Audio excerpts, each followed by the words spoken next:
Makinig, makinig, makinig, makinig. Share natin ito.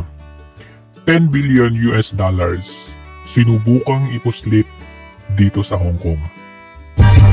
HSBC guys. Panoorin muna natin to.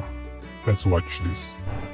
Two Philippine nationals were arrested for trying to withdraw 10 billion US dollars at an HSBC branch with forged documents. It is understood that the lawyer is involved in the case. Reportedly, a male lawyer and a businesswoman aged 68 and 38 respectively arrived at the HSBC Premier Center in Central at 5 p.m. on Monday. The pair requested a withdrawal of 10 billion US dollars, or about 78 billion Hong Kong dollars, with 3 suspected forged letters of credit, which are payment guarantee documents issued by banks for buyers.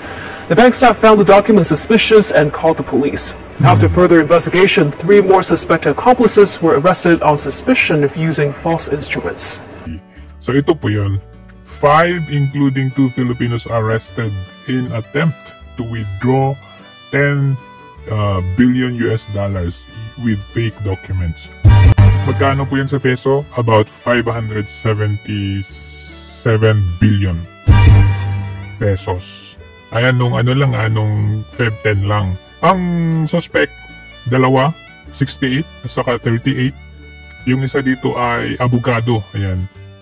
The female suspect presented 3 counterfeit bank documents. Tapos yung male accomplice naman, ito yung male na ito, abogado daw ito. Requested the withdrawal of 10 billion US dollars. So, according to the reports, 2 suspected arrested at the scene are Filipino nationals, aged 68 and 38, who entered Hong Kong holding passports, ibig sabihin, turista.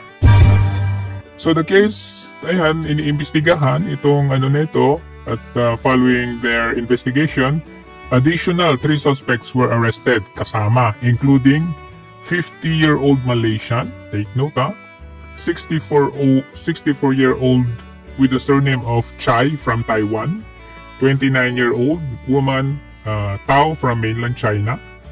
In total, 5 individuals have been apprehended. So, ano pinagsasabi mo? Chucho, ano na ang pinagsasabi mo? Okay, bago tayo magpatuloy, papanood ko muna ito sa inyo kasi dito 10 billion eh. Yan, 10 billion US dollars. Panoorin nga muna natin itong video na to. Sabi ni Senator Bongbong, wala daw bahid ang kanilang pamilya. Si Senator Bongbong, wala daw bahid ang kanilang pamilya. 10 billion dollars ang nanakaw nung panahon nila. Oh, tapos ngayon kasama ni Pia Cayetano sa Slate. Okay, balik tayo doon. Ano yung balita? 2 Philippine nationals were arrested for trying to withdraw 10 billion US dollars. Sabihin niyo naman, ano naman kinalaman ni Marcos dyan, Jojo? Ito kasi noong 2000, group conspired to bribe HSBC chief after reaching deal with Imelda to share hidden billions, court said. So basahin pa natin. Ito kasi may bayad pero sinave ko yung details nito. Former Philippine First Lady Imelda Marcos allegedly signed a deal with a group of bounty hunters to share part of hidden fortune amounting to billions of dollars held in Hong Kong and mainland bank accounts on SAR court yesterday. Ang ginawa niya, she signed documents authorizing Hong Kong businesswoman. So gumamit siya ng tao. Okay? Ano pangalan?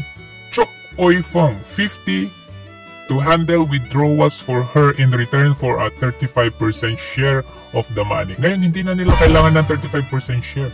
Kasi kung sino, malamang itong 2 Filipinos na ito at yung 5, hindi ko sinasabing ito pero may posibilidad na may connection ito.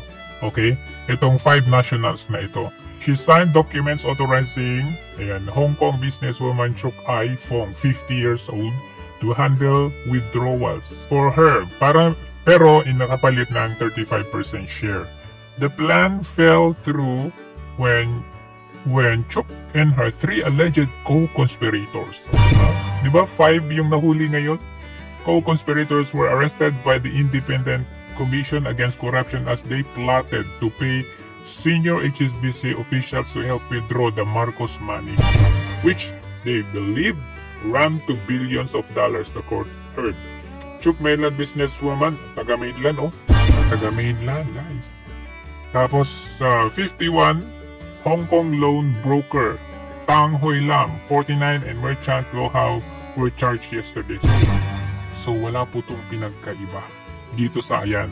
Ayan ito. Bakit? Anong kinalaman na naman yan, Jojo? Kung titignan natin yung ill-gotten wealth ng Marcos, 5 to 13 billion ill-gotten wealth combined ng kanyang parents, kasama dyan ang Hong Kong.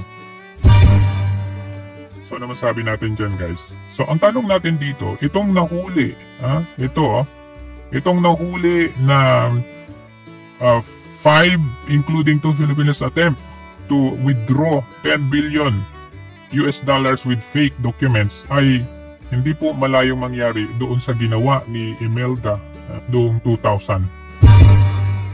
So the question ngayon, mayroon bang kinalaman ang Marcos dito sa nahuling 2 Pilipino dito sa Hong Kong ng pag-withdraw? Imagine 577 billion pesos yon, 10 billion kagaya nung sinabi nitong si Cayetano. 10 billion dollars ang nanakaw nung panahon nila. Tapos anong balita? Ilan ang balita nito? To withdraw 10 billion US dollars at an HSBC branch with forged documents. Pwede kayang ipaimbestigan natin ito? Pwede ba kayang magkaroon tayo ng hearing regarding this? Malaman natin kung sino yung 2 Pinoy na yan. Lalo na election ngayon. Not to mention, ay sinubukan nilang gawin ito nung wala pa sa posisyon itong si Marcos Jr. Panoorin nyo to. Kayo po ba ay nakipagkita kay Michael De Guzman na isang bankero noong 1986 para pumabawi ang ilang Swiss accounts ng inyong pamilya? Hindi ko alam kung bakit siya nandun. Yes or no? Hindi. Hindi kami Yes or no po? Nandun siya pero hindi tungkol dyan. Hindi ang pinag-usapan. Akala So ko maybe no. Yeah, the answer to your question would be no. nakipagkita kayo kay Michael De Guzman, your answer is no. Nakipagkita kami para mag-withdraw ng anong bangko sa set, no. Ano yung dahilan ng pagkikita ninyo since Hindi you're... ko alam niyo kasama. At kayo po ba, mabalik dun sa tanong ni Karen, kayo So diba? Kaya maalala ninyo, nung kapapanalo niya bilang presidente, yung pagpunta-punta niya sa ibang bansa para, hindi kaya para mabawi? Yung mga offshore accounts? At ito kaya yung pinaka-last remaining ay dito sa Hong Kong at they have tried to do it? Question, very big question. Halalan pa naman ngayon.